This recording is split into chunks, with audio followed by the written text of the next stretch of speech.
Bonjour. Aujourd'hui, comme je vous avais dit dans la précédente vidéo, j'allais m'attaquer à de l'électrique. Parce qu'un particulier a eu un souci, comme je vous disais dans la vidéo, avec cette petite tondeuse Ryobi. Il l'a acheté il y a 2 ans. Au bout d'un an, la machine a eu un problème. La lame ne tournait pas alors que le moteur tournait. On lui a changé, puis 2 ans après, la même panne. Et puis il n'y a plus de garantie. Il est parti voir des pros qui ont dit qu'ils ne s'intéressaient pas aux électriques. Et puis moi, je me suis dit, pourquoi pas. Voilà, pourquoi pas. Donc c'est une petite tondeuse Ryobi. Son modèle est RLM 18E 40H 1800 watts. Et c'est une machine de 2015. Donc elle est relativement récente. Électrique, il n'y a pas grand chose à dire. Il y a à dévisser et voir ce qui se passe.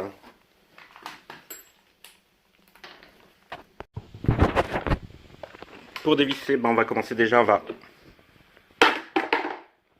enlever la poignée de relevage et on attaque.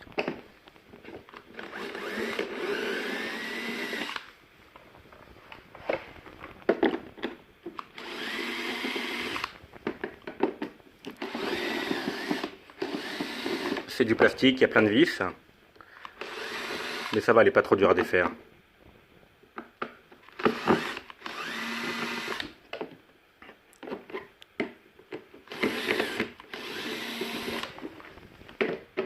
Là j'avais défait,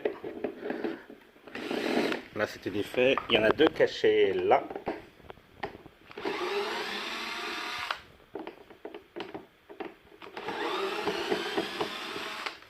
Bon, je vous cache pas que je l'avais déjà démonté, j'avais isolé la panne. Cette machine elle a une petite courroie. La courroie, c'est pas évident à trouver, mais ça se trouve. Je vous mets là en haut à gauche, ici, là, ici.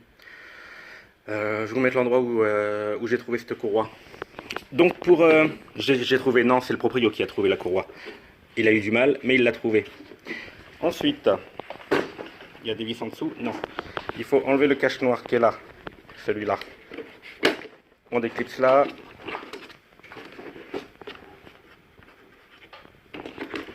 Il n'a pas été aidé pour trouver cette courroie. Parce qu'en fait, ça arrange pas les gens de réparer une machine. Casto, il préfère vendre des machines plutôt que de les réparer. Donc là, j'avais enlevé des vis qui étaient cachées. Il y en a une là, une là. En haut, je les ai enlevées toutes normalement. Est-ce qu'il en reste? Ouais. Ah non, il en reste pas. Voilà. Donc c'est relativement simple. Un moteur. Et pour démultiplier, à cet endroit-là, il y a une courroie qui est cachée. Mais pour y avoir accès, d'abord, il faut enlever la lame.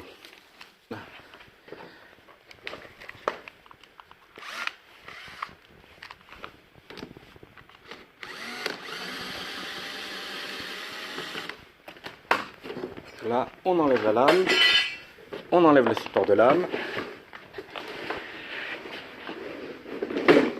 Et de l'autre côté, on enlève les vis du moteur. Voilà, il y en a 1, 2, 3, 4, 5, 6, 2, 4, 6 et une 7. Ah, plus de batterie.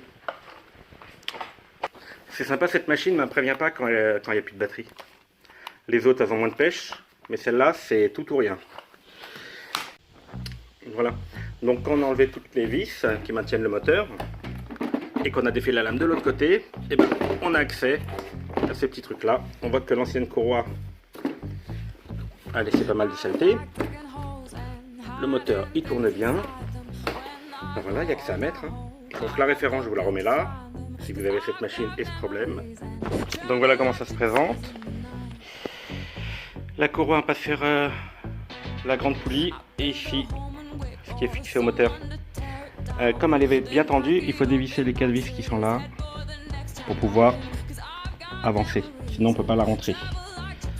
Ensuite, on la présente. D'une main, je pose une seconde. Voilà. Donc la courroie qu'on lui a vendue, elle m'avait l'air peut-être un petit peu plus courte parce qu'il a fallu que je desserre toutes ces 4 vis. Et elle rentre juste, elle est très tendue. Elle est vraiment tendue. Mais elle va sortir? Non. Voilà, elle est à sa place. Là, elle est à sa place. Ça tourne, elle est vachement tendue. Une fois que j'ai fait ça, je resserre les vis du tendeur dans l'autre sens. Voilà. À mon avis, ils lui ont vendu une courroie plus courte. Mais heureusement qu'il y a ça. Le réglage, parce que sinon on ne serait pas rentré. Voilà. Donc la courroie est mise. Ça tourne. Ça a l'air en tout cas. Et après, il n'y a plus qu'à.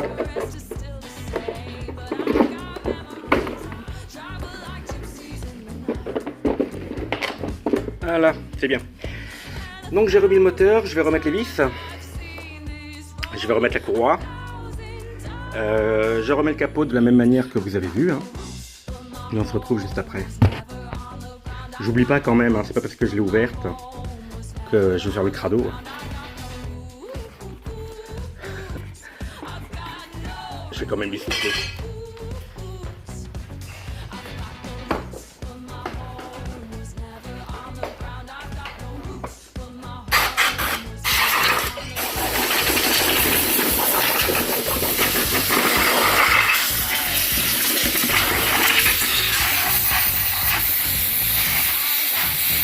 On n'oublie pas le moteur parce qu'il y a les charbons à l'intérieur et il y a toujours de la poussière qui sera à l'intérieur et ça peut faire chauffer le moteur, donc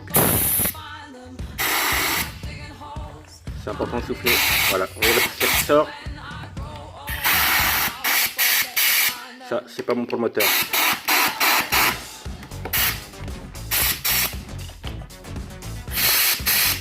Les charbons ils sont là. Ici. Un petit peu de poussière et là. Voilà, c'est bon, je remonte tout, on se voit après. C'est pas parce que c'est une tondeuse électrique qu'elle n'a pas besoin d'être affûtée. Hein. Donc la lame, affûtée. Vous retrouvez les techniques d'affûtage, vous les retrouvez sur ma chaîne. Voilà, et puis je remonte. La voilà remontée. La voilà remontée, mais c'est pas parce que c'est une petite en plastique électrique que elle n'y a pas droit. Elle va y passer aussi.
Et voilà, là voilà la machine. On va quand même l'essayer, hein. Ça serait cool.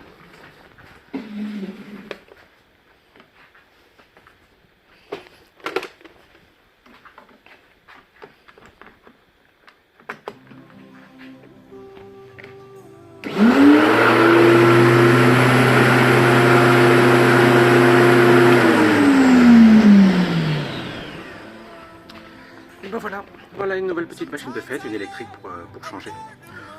Une électrique, ça dépendra bien des personnes, hein, pour arracher une machine quand on n'a qu'une courroie à changer. Voilà, au plaisir, merci comme d'hab, et au plaisir, au revoir.